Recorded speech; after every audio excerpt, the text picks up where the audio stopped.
Inspiring interviews with today's top landlords. This is the Rental Income Podcast. And now, Dan Lane. Phil, can you tell me what you're looking for in a rental property? Absolutely. So, for me, the strategy in the rental real estate space has always been, the question I ask myself is, would I move into this house if I had to sell my primary residence? So what we're really looking for are, high quality homes that are in, neighborhoods that are desirable, that have really an up and coming, whether it's school district or, building development area. And then once again, I'm not a super handy guy. So I kind of look for move-in ready things that maybe just need a little, paint job or, some TLC to get it up and running, but not necessarily full rehab. And then with that, I try and limit the amount of time I need to be doing those things because I do work a full-time job and this is kind of my side business, if you will. On the podcast today, we're going to see how this has all been working out for Phil. We'll have him break down his strategy a little bit more and see if he's actually making money doing this, and if he is, what he's doing with the cash flow. Joining us on the show today from Omaha, Nebraska is Phil Friedrich. We'll take a quick break to thank our sponsors. We'll come right back and we'll talk to Phil. Investing in rental properties can be complicated, but it doesn't have to be. My friends at MidSouth HomeBuyers sell completely rehab turnkey properties in both Memphis and Little Rock, and they've been doing it for 23 years. All their properties come totally rehab. They put on a new roof, new kitchen, new bath, new plumbing, new electric. Everything is brand new. They also have a tenant that's moved in before you close, so you get cash flow on day one. MidSouth HomeBuyers also continues to manage the property for you after closing. It couldn't be easier. Everything is 100% done for you. All their properties also come with a couple of guarantees. They have a 1-year total maintenance warranty and a lifetime occupancy guarantee. Personally, I just closed on my 5th property with MidSouth HomeBuyers, and I couldn't be happier. If you want to talk to a happy customer, reach out to me. I'm happy to answer any questions, or you can check them out at midsouthhomebuyers.com. It's a lot of work to find a really good rental property, and when you actually find that property, you want to make sure you're working with a lender that can get that loan closed. The lender that I recommend is Chaley Ridge from Ridge Lending Group. She's a nationwide lender, and her specialty is helping investors finance rental properties. She has a ton of loan programs, and she can find something customized to you for your situation. If you want to find out more or you're ready to get started today, just go to ridgelendinggroup.com. That's RIDGE lendinggroup.com, NMLS 42056. Phil, how long have you been buying rentals for? So let's see. August will be 13 years in the rental real estate space. So 12 and a half years or so now. Okay. And let's see what you've done so far. What does your portfolio look like? Yeah, so today there are 16 different properties, and they really range from fourplexes, duplexes, down to single family homes. And, within that space, what I really focus on is mostly families, but there are, a couple units where maybe it's a 3 friends or something like that. And obviously they're looking at the rental cost as more of a per person, whereas obviously in the family dynamic, they're kind of looking at what does our family budget allow, but that's the design of the properties today. It sounds like you're buying maybe like 1 a year or 2 a year. Is that kind of the strategy you've been following? Yeah, I would say, the first few years, it was kind of that 1 a year pace. And once again, that was just what I had the financial ability to do. As saving up 20% for a home, that can take a little bit of capital. And so, I've never raised outside funding or anything. It's just been, with the income I'm generating from my full-time job and then using this as a outlet to invest some of those dollars. And then as of recently, I would say the last few years, it has been, closer to 2 a year. And once again, just continue to grow with my cash flow This has never been something where I've done any like cash out refinances or anything like that. It's just purely been from cash flow that I'm generating. So you're just saving money from your day job, putting that money aside. When you have a down payment, you buy a property. That's right. Yep. Awesome. Now, you said that you're buying in good neighborhoods. Like, what are the neighborhoods like?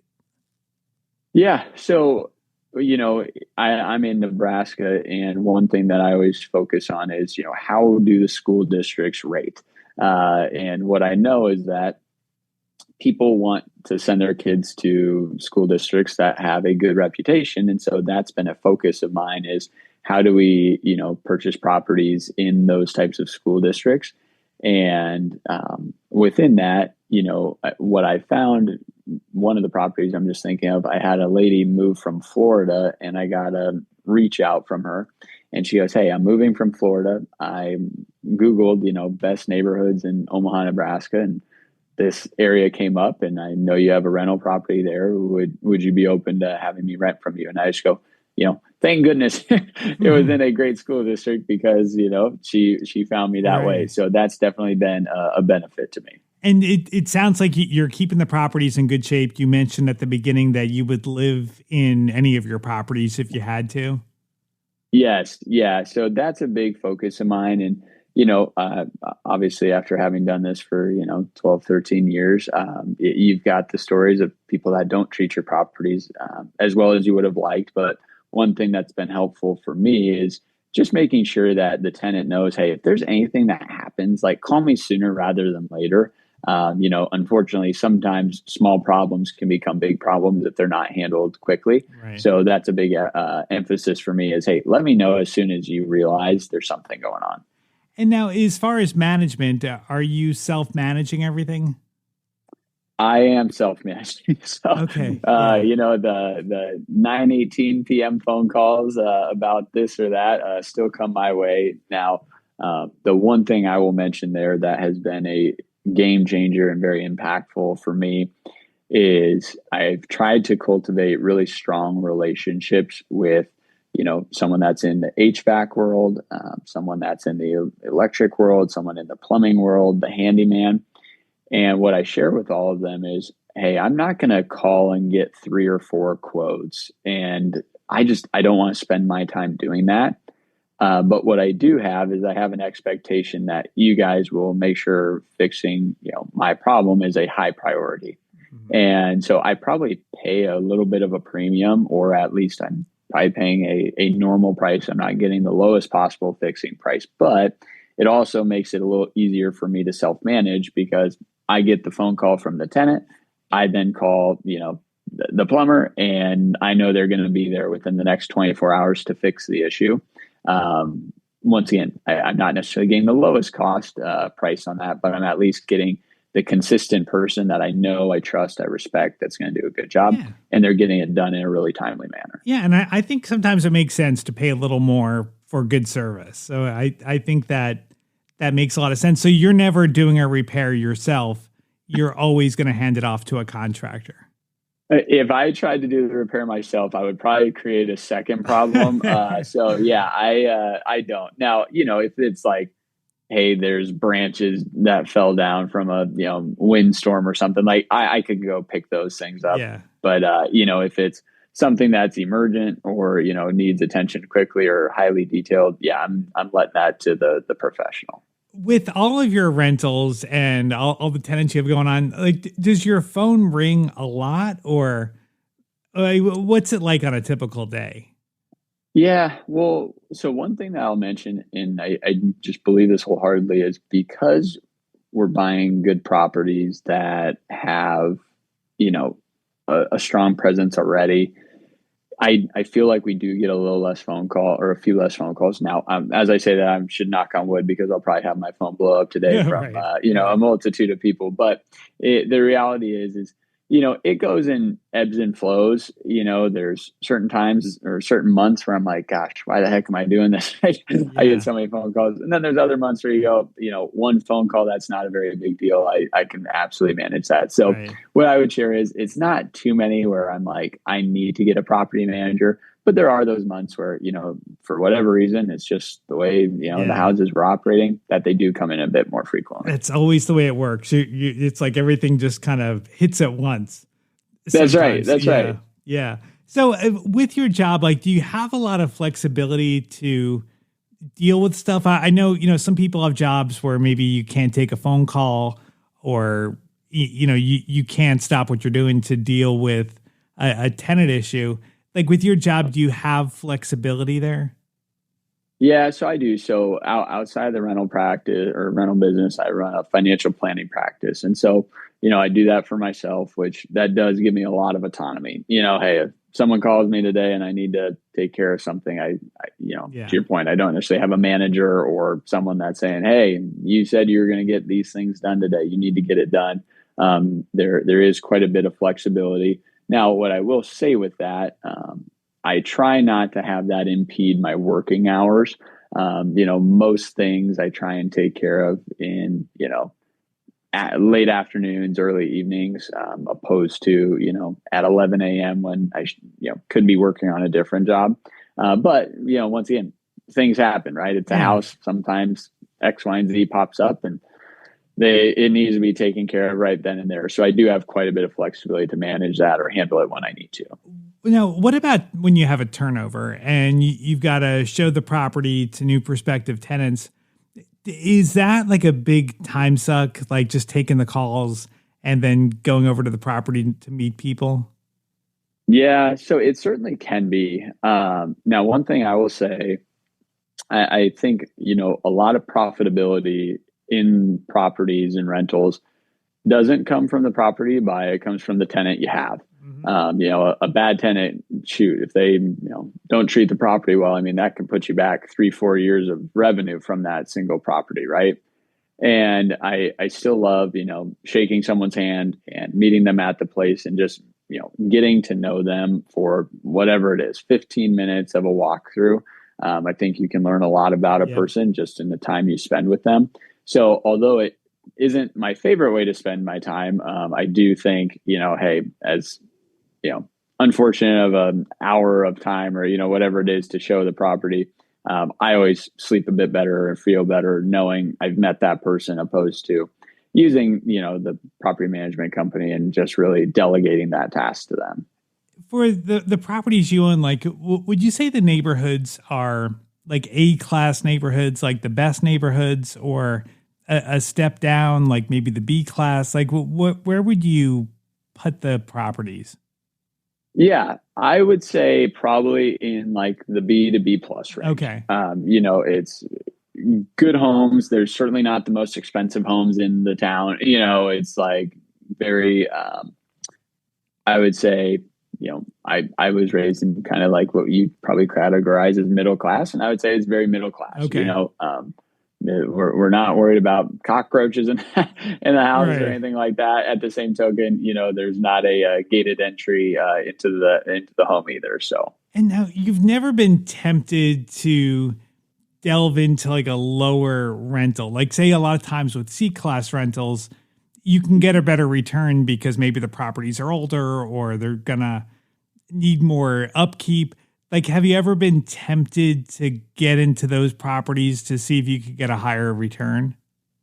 I have. There's so many different ways to do rental real estate, right? And I think that, just a quick background for me, getting into rental real estate, I didn't know anyone that owned rental properties. No one in my family had ever spoken to me about it. I never read a book about it. It just seemed like a good way to generate revenue. And so I decided to get into it.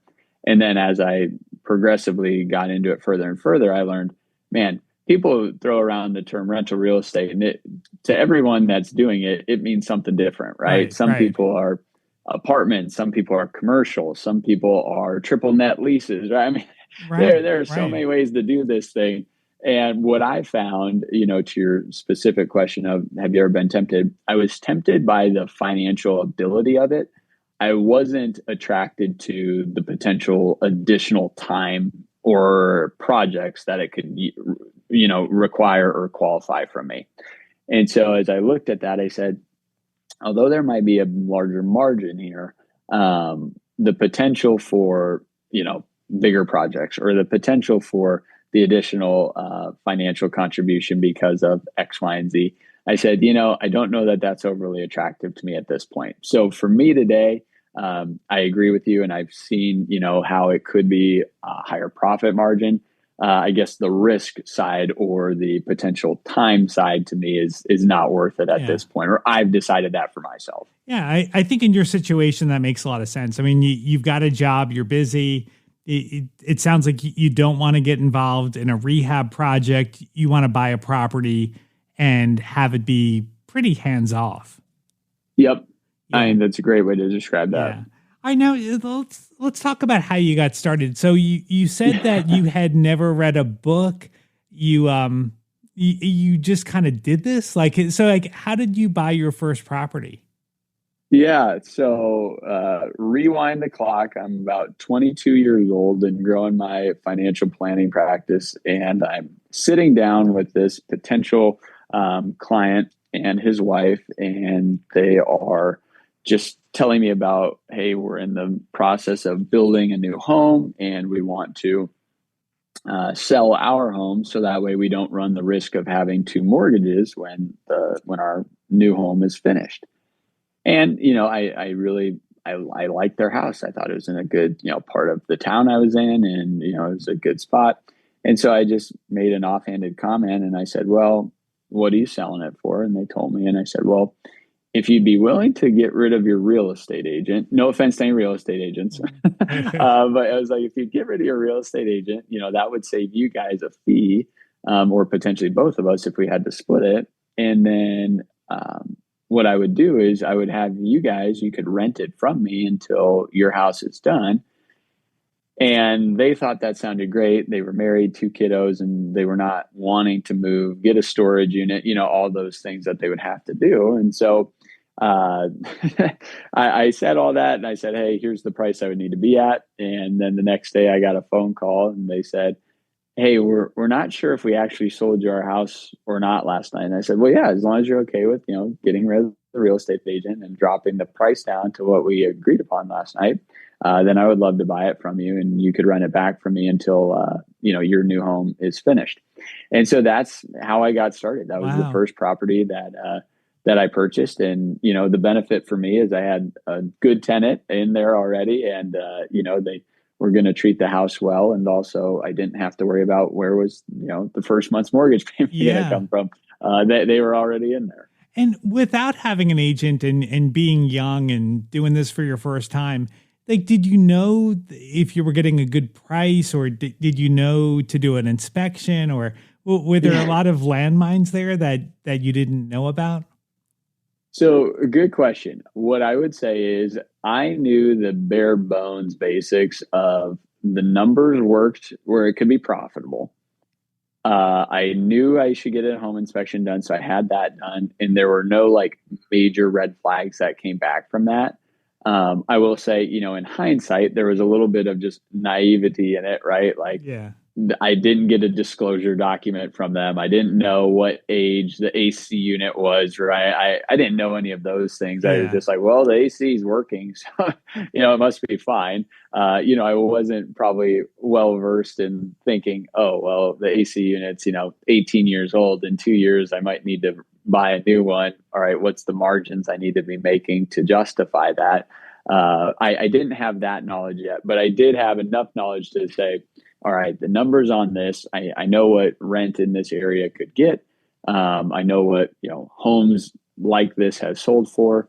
This is a fair value and one that can make a profitable number for me. Then after that property, after you got that up and running and you saw that it was doing okay, is that when the light bulb went off that maybe I can buy more of these? So I wish I was that intelligent. Honestly, the light bulb probably didn't go off for a little while longer. That one was doing well and I enjoyed it, but I wouldn't say I had this thought of, oh man, what if I did this 10 more times? Yeah. What could that be like? I had said to myself, it'd be fun to get, maybe 2 or 3 of these. But that was about the thought of it. And it was probably 2 or 3 homes later I would say, to your point, that light bulb kind of clicked. And what happened was I had purchased a duplex, and the basement was unfinished. So when I bought it, it was just a 2-bedroom, 1-bathroom duplex, 2 beds, 1 bath on each side. And then once those tenants left, I finished the basements, and all of a sudden it became a 4-bedroom duplex. And I go, holy cow, like you can rent a 4-bedroom on each side for a heck of a lot more than you can with 2. Now, granted, right, I had to put some money into, get carpet done and, do some drywall, those types of things. But I kind of ran the numbers. I go, well, gosh, I'll make that money back in 18 months, as long as this thing's rented out. This is a no-brainer. And that was probably my moment where I was like, ooh, well, what if I did this a lot more? What if I got 10 of these or 15 of these? And so that was kind of the moment where the numbers and kind of the value of the home going up as much as it did when you added 2 more bedrooms to it really started to click for me. Now, buying that first property at 22, I assume you didn't own a property to live in at that point. No, so your first property was a rental.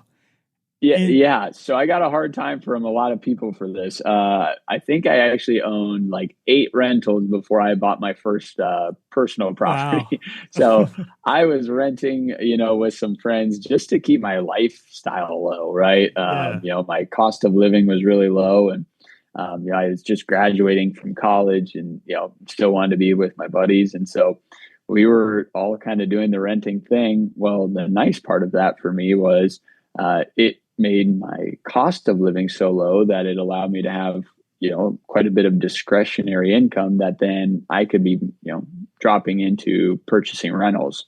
And, I don't know if it's right or wrong. It's the way I did it though. And I would say for me, it's worked out.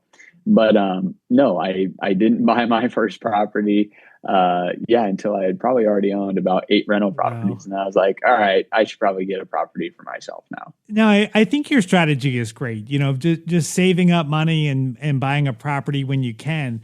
But, being that you've owned properties for 12, 13 years, I'm sure you have a lot of equity and you've paid down the mortgage over that period. Have you ever been tempted to tap into that equity to buy more properties? Yes. And, in hindsight, a guy in, 2020, 2021 probably should have done a bunch of that.